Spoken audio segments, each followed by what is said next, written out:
In a 1940 Outdoor Life article, Jack O'Connor talks about a very sudden rise in the popularity of large caliber hunting rifles, or what he refers to as Big Berthas. He mentions that, generally speaking, the trend that people were following before this was to increase velocity in cartridges and to use light bullets. He clarifies that 99% of all hunting done by Americans was deer or deer-sized animals. This was the case because elk were restricted to very narrow limits, moose were practically gone as game animals, and grizzlies were largely gone as well. Most people at this time were not hunting large game. This changed when several states that hadn't had an open season on elk for decades began to allow for hunting. Likewise, better transportation to Alaska, particularly by air, opened that country up to hunters who wanted to take moose, coastal brown bears, and interior grizzlies. Then he says that word began to get around that rifles of the .30-06 class were not exactly perfect for such large game. He does not cite any specific instance or anecdote for this claim, which personally leads me to believe that there was no specific event or events that caused this. Rather, it seems to be the case that people are choosing to follow a trend that was suddenly created. He continues to say that a native Alaskan who can stay calm when he sees game and get close enough to make good hits would do fine with a .30-06. However, the average hunter from out of state is pressed for time, and he will generally decide to take a shot from 300 yards even if it isn't a clear one. O'Connor concludes that the ordinary sportsman needs plenty of power in his rifle for this task, more power than you can find in calibers of the .30-06 class. O'Connor does not seem to recognize that the underlying problem here is one of user error. The rational thing to do is to get within a reasonable distance of the animal that you are hunting and only take a shot when you know that you are able to kill the animal and recover it. Taking a wild shot and wounding an animal sheerly because of your impatience and unwillingness to get within a reasonable distance is complete foolishness. More specifically, when that technique is applied to dangerous animals like bears, you are taking foolish risks with your life because you will end up trying to track a wounded animal that is intelligent enough to lie in wait to ambush you. O'Connor does not address these points though. He believes that for a caliber to be adequate for a given animal, the bullet should reduce that animal to relative helplessness even with a poorly placed shot. He thinks that it should have enough penetration to drive through heavy muscle and penetrate clear through an animal even with a lengthwise shot from the rear, and to leave a big hole on both sides in order that there is a good blood trail to follow. He believes that calibers like .30-06, .270, 7mm, and .30-40, even when the heaviest bullets are used, are not entirely satisfactory because they don't achieve this goal. O'Connor has a point, but not a very strong one. No caliber, regardless of the amount of damage that it does, will guarantee that the animal is going to be incapacitated even if a poor shot is made. For example, you could make a poor quartering away shot that enters, exits with big holes on each side, but only damages the guts. Now, if he had argued that if your first shot failed to be effective and you had to take a lengthwise shot through the rear in order to hit the vitals and incapacitate a wounded animal that is running away, that would be a much better train of thought. It's obviously a poor idea to try to use a larger caliber to make up for a person's tendency to take a wild shot the first chance that they get. One of the claims that O'Connor made was that calibers like the .30-06 would not penetrate all the way through a large animal like an elk, even if the heaviest bullet was used. This is demonstrably false, though. An American Rifleman article from the very same year talks about a person who shot a 220-grain core-lock bullet lengthwise through an elk with a .30-06. This is interesting for a couple of reasons. First, it demonstrates that O'Connor, like other hunters, have insufficient information to make a good conclusion.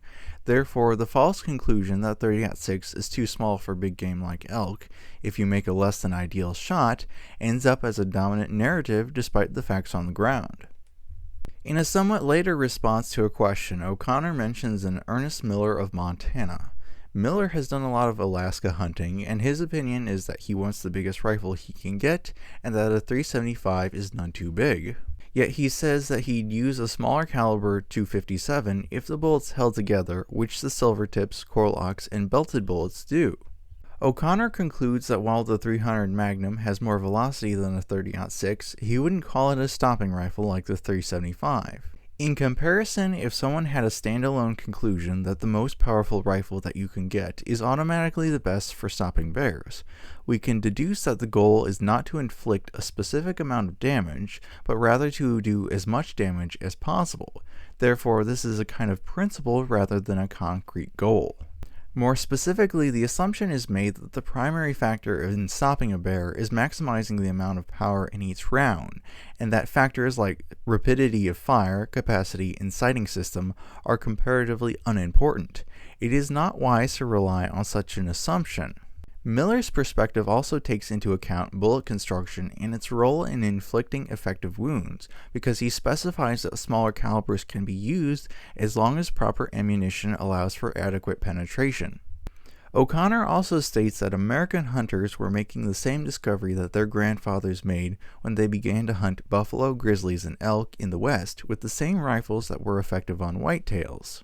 This supposedly made the pioneers choose heavier bullets and larger charges of powder instead of what he calls pea shooters.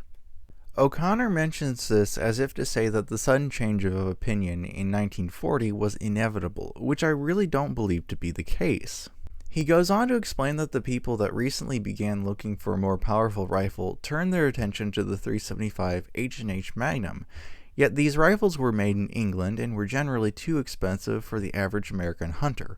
It is only when the Model 70 Winchester chambered in .375 began to be mass-produced at a reasonable price in 1937 that the average person would be able to practically use this caliber of rifle.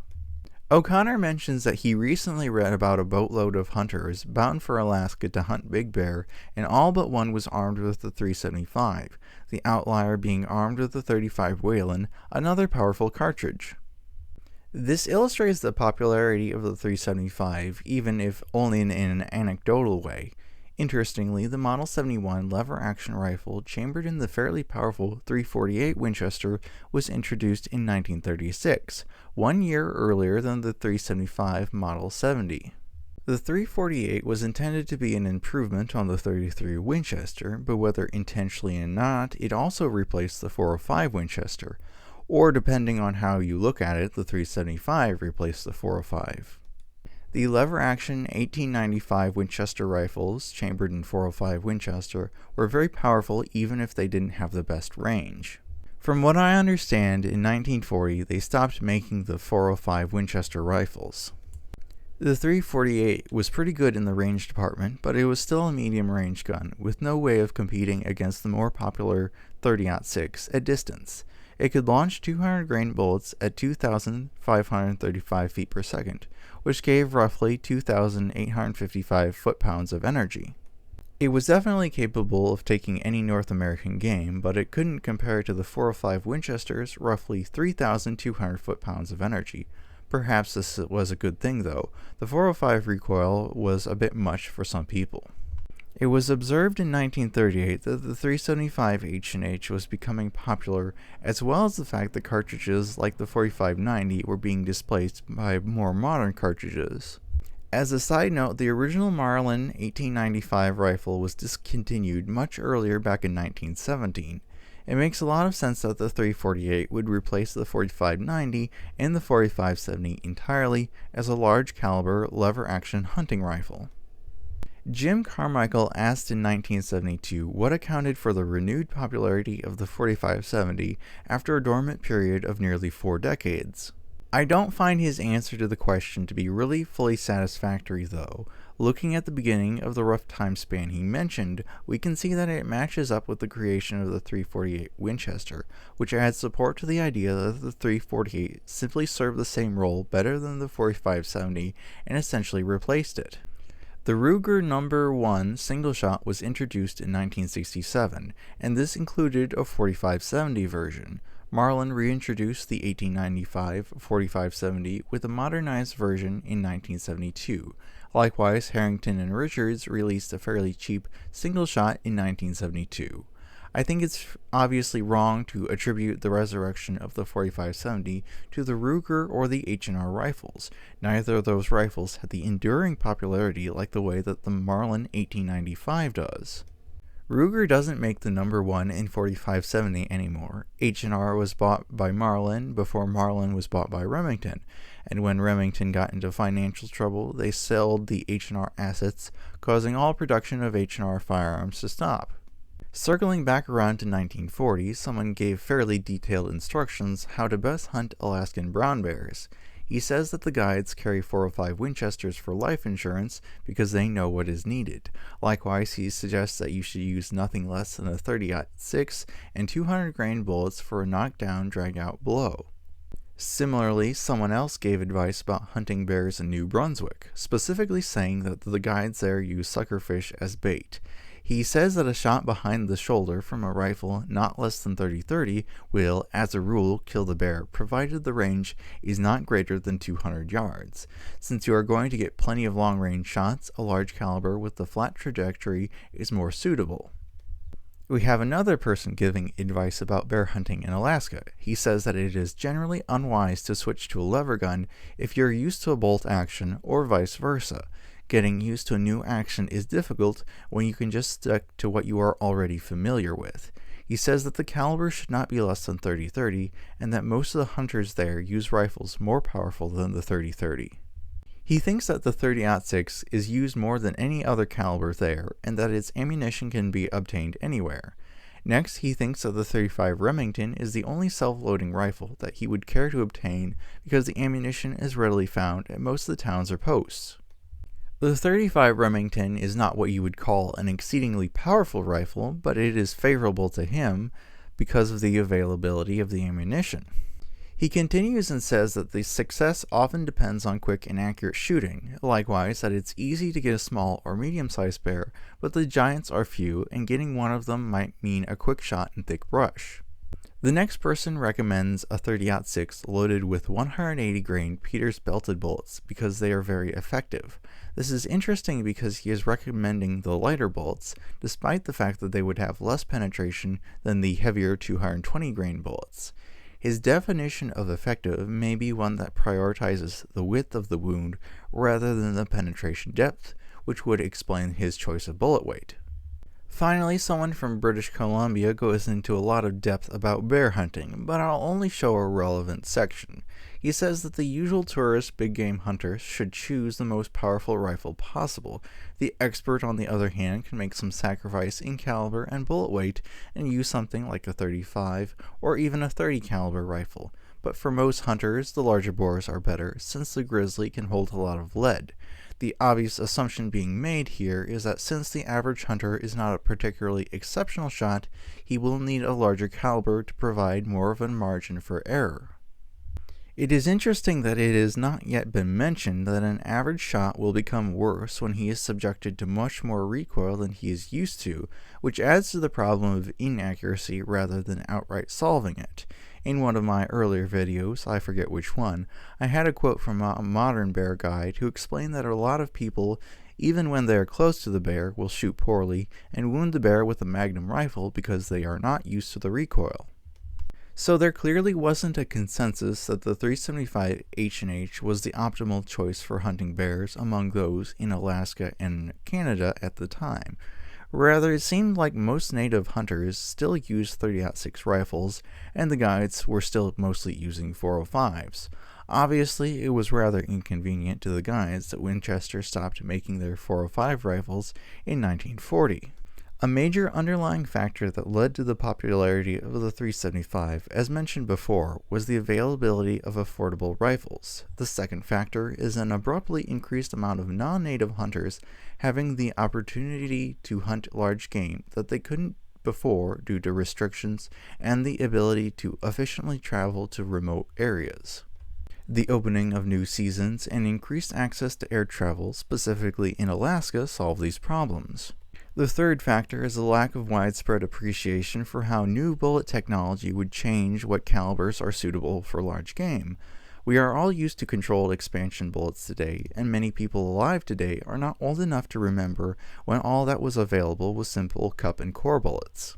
As far as I know, the first controlled expansion bullet was the belted Peters made in 1935. Before this, bullets that had high impact velocity and low weight would definitely fragment and have low penetration on large animals.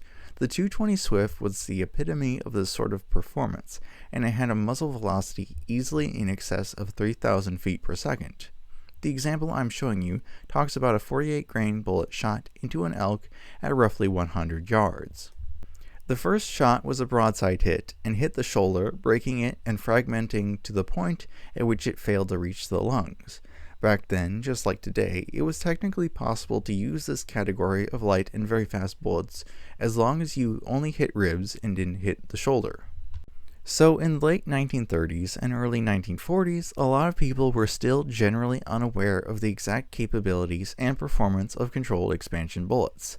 An example of this is Jack O'Connor, who said that if a 130 grain 270 or a 180 grain 30-06 silver tip or Corlock design can penetrate through the chest cavity of an elk even within 100 yards, they can be used for all-around work. Then he says if anyone has data on the topic, it would be welcome because he doesn't have the data himself.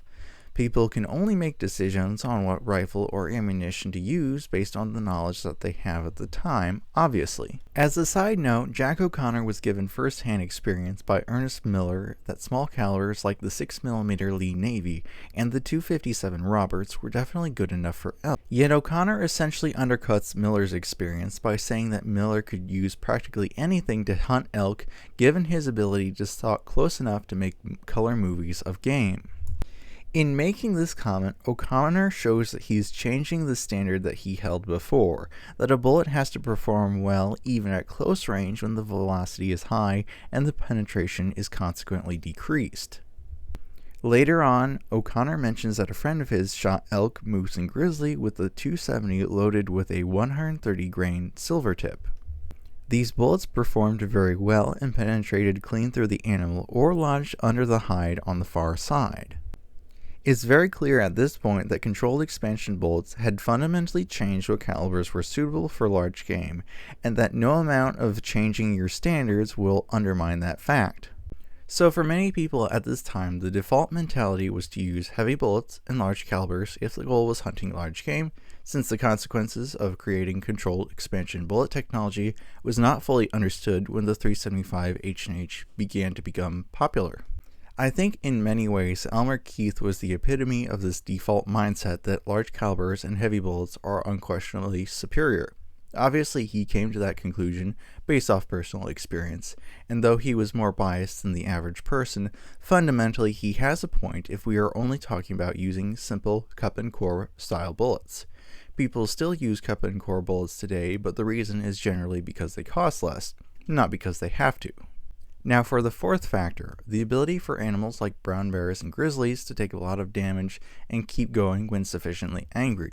In the American context, there will always be a need or desire among some people to have a cartridge that does a lot of damage when they are hunting dangerous game like bears. Obviously, even during the early 1940s, the .375 was not the only way that you could accomplish this goal. In previous years, you could have chosen to use the semi-auto 401 Winchester, which would have had excelled at close range in thick brush, even if it generally didn't have much range. However, the 401 was discontinued in 1936. Remington did have the Model 81 Woodmaster though. There were a few calibers available at the time, but the only ones relevant for this discussion was the .35 Remington and the .300 Savage. The .35 Remington would be considered generally suitable for bear, even without controlled expansion ammunition due to its heavy bullet and large diameter. The .300 Savage was like a rimmed precursor to the .308, and you would definitely prefer to use controlled expansion bullets if this was your rifle of choice. Two other alternatives were the .35 Newton and the .35 Whelen. Since Charles Newton's company failed and stopped making rifles, the .35 Newton was not a valid alternative. Any cartridge without a rifle to fire it is generally doomed to obsolescence. The .35 Whelen was based off of an expanded 30-06 case, so .35 caliber bullets could be used. Like the Newton, it was a bolt action. However, the .35 Whelen had no mass-produced factory rifles or ammunition available at the time. The need for hand-loaded ammunition and custom-built rifles would ensure that this cartridge would not find widespread success because at this time it didn't have the support of a company like Remington or Winchester behind it. In normal times, someone with enough spare time could reload his own ammunition for a Wildcat cartridge like the 35 Whalen. However, once America entered World War I in 1941 after Pearl Harbor, it soon became apparent that you couldn't find the components needed for reloading ammunition. In comparison, the 375 H&H ammunition and rifle could be bought most anywhere and had different bullet weights to give extra versatility. Likewise, at a global level, the introduction of the Winchester Model 70 made the 375 generally more popular, mostly in the area of dangerous game hunting. Its high penetration makes it a favorable cartridge for frontal range shots on elephants, for example. Obviously, though, it is not the only cartridge suitable for this purpose.